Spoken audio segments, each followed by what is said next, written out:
beta. Welcome you people all after your summer break. I think you all are safe and happy at your home. Okay, now let us continue with our studies. In our before our summer vacation, we have read two chapters. First was chemical reaction and the equation. The next was acids and bases. Acids and bases, it was complete. Now let us start with the new chapter, that is metals and the non-metals. I know you people all are familiar with this term as we have read in 8th class also, metals and non-metals. What are metals, what are non-metals? Before that we will know from where these words came. These words came from the term element. Elements are classified in three ways. One was metal, another is metalloid, and third one is non-metal. In this chapter we will read about metals, non-metals and few of the metalloids also. What are metals? Metals have you seen the periodic table? There is a periodic table, modern periodic table. It is like this. The things which are nearby on the left side, these are, अगर हम देखते हैं कि किस तरह से कहाँ पे इनको रखा जाता है, left side are metals and this side near about this side, these are non-metals, and in between these are metalloids. The same way. What are metalloids? What are metals?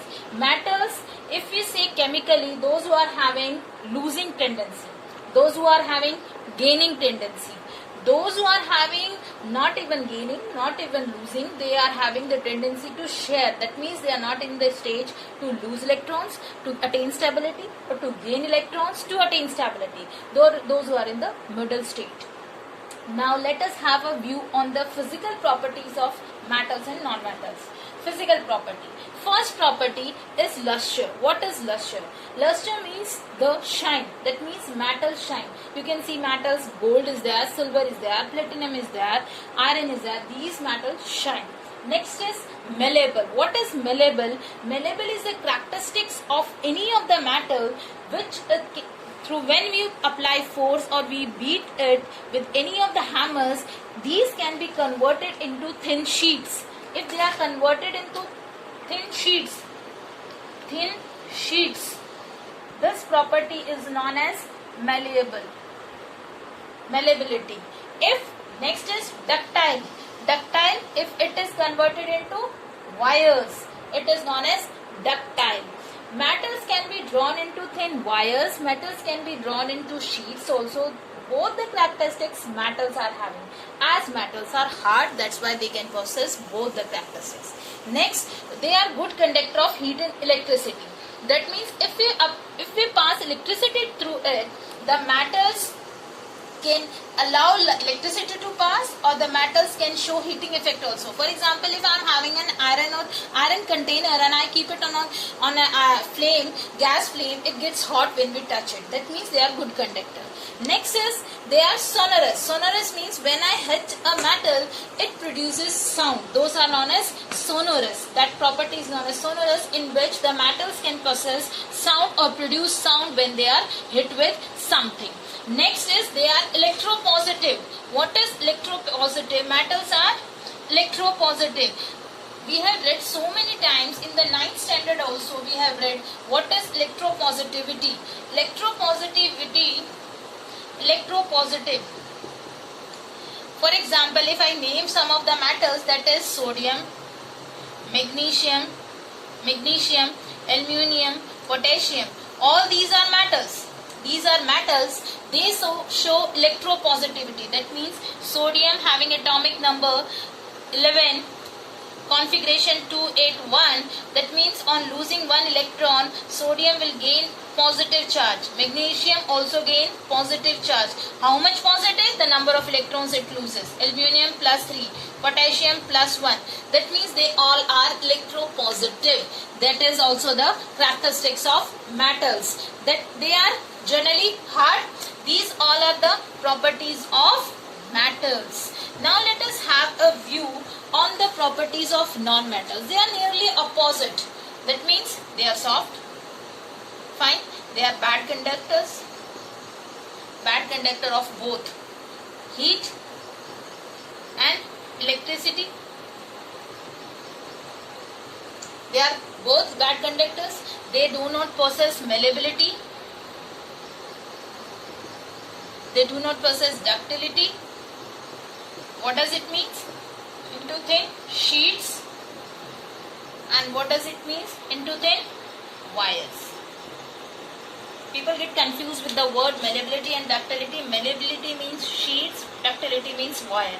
Non-metals cannot be beaten so much that they cannot be converted into sheets or wires, because they are that much soft, or you can say brittle. When you hit, or when you move it, it gets broken down.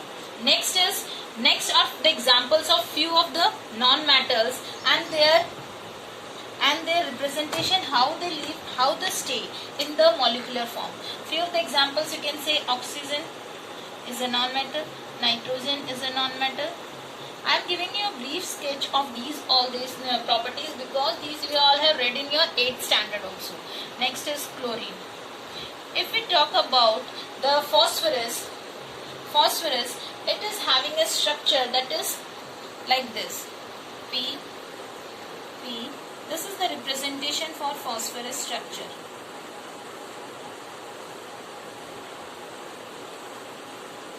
In the same way, the sulfur, it is also a non-metal. It represents in the W form. In the way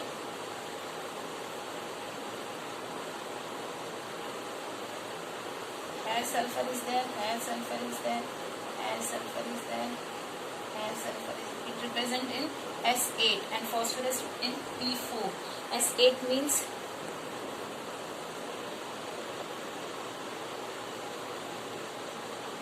one, two, three, four, 5.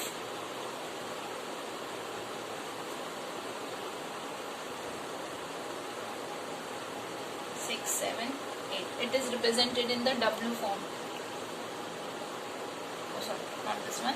It is represented like this in the W form.